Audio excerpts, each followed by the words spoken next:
পৰকীয়া প্ৰেমৰ বৃদ্ধি মূল কাৰণটোৱে হৈছে মৰম। মৰম সকলোৱে বিচাৰে।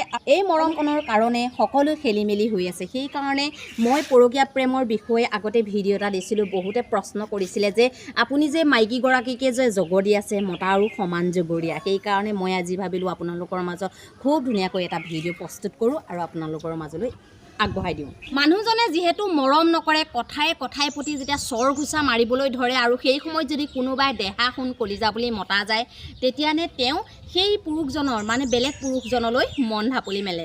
কাৰণ সকলোৱে মৰম বিচাৰে, হয়। সেইকাৰণে কৈছোঁ নিজৰ মানুহজনীক খুব মৰমত ৰাখক, খুব মৰমত ৰাখক। সৰু সৰু কথা কিছুমানত চৰ ঘোচা বা কথাই প্ৰতি খং, সেইবোৰ আপোনালোকে নকৰিব। আৰু পৰকীয়া প্ৰেম বৃদ্ধি হোৱা মূল কাৰণটোৱে হৈছে মৰম।